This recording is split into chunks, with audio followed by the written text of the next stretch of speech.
Welcome to Jessica Jones Thoughts. Some stories don't crash into your life like thunder. They don't announce themselves with lightning or chaos. No, they slip in quietly, softly, the way dusk creeps across the sky until you look up and realize night has already fallen. And yet, those are the stories that linger the longest. The ones that keep you awake long after the world has gone silent.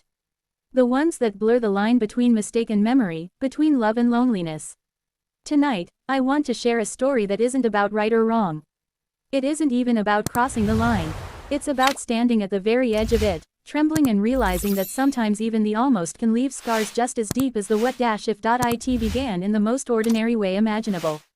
A laundry basket, a hallway lamp, a single door I thought I knew, but didn't. That's where everything started. It was well past midnight when I found myself still awake, sitting on the carpet with a mountain of clothes beside me. Everyone else was asleep. The house was hushed, wrapped in that heavy kind of silence you only hear after midnight when even the walls seem to breathe softer. Mark, my husband, was upstairs, his steady, familiar snore drifting through the ceiling like the rhythm of a clock I no longer paid attention to. He had slipped into sleep hours earlier, untouched by the restlessness that clung to me. I told myself I stayed up late to fold laundry, because it soothed me. The warm cotton against my hands, the steady hum of the dryer, the ritual of pairing socks, stacking shirts, smoothing wrinkles. It gave me a sense of order in a life that so often felt like it was unraveling in quiet ways. No one else noticed. But the truth, folding laundry was my excuse not to think too hard about the silence between me and my husband. About how often we passed each other in the hallways like polite strangers. About how easy it had become for him to close his eyes beside me while I lay awake, wondering where the woman I used to be had gone. I was almost finished that night. One last neat pile of soft cotton shirts in my arms. I turned down the hallway toward what I thought was the guest room. The door creaked as I pushed.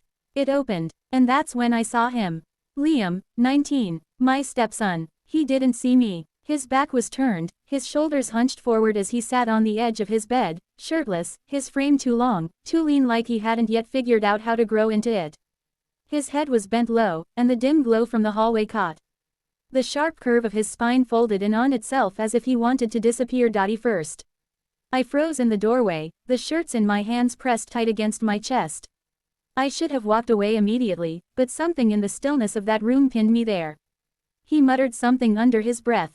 Low, heavy, I almost missed it. Why am I built like this? Not anger, not even frustration. Shame. It dripped off the words like smoke curling under a door.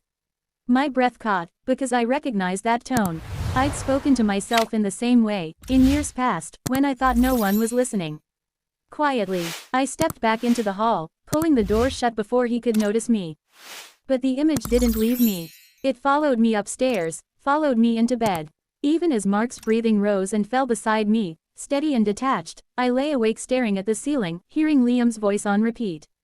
Why am I built like this? I knew that question too well.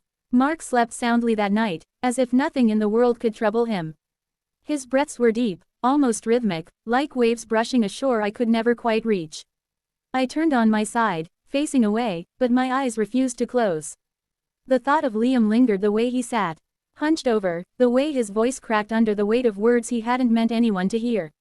That single question haunted me, not because it came from him, but because it echoed something I had buried in myself years ago. I used to know who I was, before marriage, before responsibilities dulled the sharp edges of my spirit, back when laughter spilled out of me without hesitation, back when I carried myself with a confidence that didn't ask permission to exist.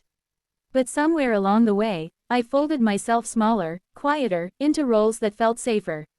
Wife, stepmother, homemaker, invisible caretaker, and hearing Liam whisper his own doubt. It was like holding up a mirror the next morning. Sunlight broke into the kitchen, sharp and unforgiving. Liam sat at the table, his spoon stirring the same cereal over and over again, his gaze locked somewhere far beyond the walls of that room. Mark rushed through breakfast, as always, briefcase in hand, tie slightly crooked, mumbling something about a meeting before disappearing out the door that left just the two of us. I moved quietly, rinsing dishes, pretending not to notice the silence pressing between us. But then his voice cracked through it, raw and unfiltered. You ever feel defective? The words stung. My hands froze in the sink. I turned toward him slowly, measuring my response. What do you mean? He didn't meet my eyes. His fingers, toyed with the edge of his cereal bowl. Like something inside you just came out wrong. And no matter what you do, you can't fix it. So you just hide it. I swallowed hard, because in that moment, I wasn't looking at a boy. I was looking at a reflection of myself. You're not broken, I said softly. He let out a hollow laugh, the kind that isn't laughter at all, but a shield. Then why do I feel like it all the time? And then, finally, he looked up, his eyes locked onto mine, searching, desperate for recognition, not attraction, not yet. Something far more dangerous, understanding. That look stayed with me long after he left the table. Over the following days, our exchanges grew more frequent, but always subtle. We spoke about things that felt safe at first: music he liked, books he had finished, the professors who bored him to tears. He mentioned girls, to the ones who ghosted him after a single date, the ones who laughed at how quiet he was, the ones who never stayed long enough to know the weight he carried. Each time, I listened. Each time, I offered something small, back. And though the conversations were harmless on the surface, I felt the shift. The way silence between us didn't feel heavy anymore. The way he began waiting in the kitchen just a little longer after Mark left for work. It was a dangerous comfort. One I told myself I could handle. Until that night, Mark was working late, and the house was unusually still. As I passed by Liam's door, I noticed it was slightly ajar. Just enough for a sliver of lamplight to spill across the hallway. Something in me hesitated. My better judgment told me to keep walking, but my feet disobeyed. I knocked softly, almost an afterthought, and his head lifted. Headphones hung loosely around his neck. A hoodie draped his frame, sleeves pushed up to reveal forearms too thin for the hands that fidgeted restlessly in his lap. "Can't sleep?" he asked. I shook my head. "You," he shrugged, voice low. "Didn't really try." Silence stretched. Then he gestured to the chair in the corner. "You don't have to stand there." So I stepped inside. Just for a moment, I told myself. Just for a conversation. The room was dim but warm, carrying the faint smell of detergent and the sharper tang of teenage cologne. I sat, folding my hands tightly in my lap, trying to convince myself this was nothing more than what it looked like. We talked quietly. He told me he never really shared the real stuff with anyone.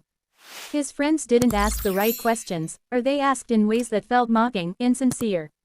And then he looked at me, as steady, vulnerable. "You don't." Something in my chest tightened. "You make it easy," he added. I smiled faintly, but it didn't feel like a smile at all. Because it wasn't easy. Not even close. Sitting there with him, it felt terrifying, like standing on the edge of a ledge you swore you'd never approach. Then he asked, almost in a whisper, "You ever feel like no one sees you?" The question gutted me. My mouth opened, but no words came. And yet, he seemed to understand even my silence. His hand reached forward, tentative, trembling. His fingers brushed against mine, the lightest touch, fleeting, fragile. My breath caught, but I didn't move. He pulled back immediately. "Sorry, it's okay," I replied too quickly, but it wasn't. And I knew it. I left soon after, but the weight of that moment followed me, embedding itself like a secret I couldn't shake. From then on, everything shifted, though nothing outwardly changed. We were still just stepmother and stepson, still polite, still distant enough. But in the pauses, in the stolen glances, in the silences that lingered just a beat too long, something else had taken root. And I couldn't unsee it. The days that followed carried a strange duality. On the surface, life in the house went on exactly as before. Breakfast came and went. Mark rushed through his workdays. I folded laundry. And Liam drifted between classes, headphones, and long stretches of silence, but beneath it all, something had shifted. It wasn't visible, not really. If you had walked through our kitchen, you'd have seen nothing unusual: a woman making coffee, a young man scrolling on his phone. But I felt it in the quiet moments, in the way my skin prickled when I passed him in the hallway, in the way my thoughts kept circling back to a touch that had barely lasted a second. I told myself I was imagining it, that it was just a fleeting moment of weakness, quickly forgotten. But each time our eyes lingered just a second too long, I knew I was lying.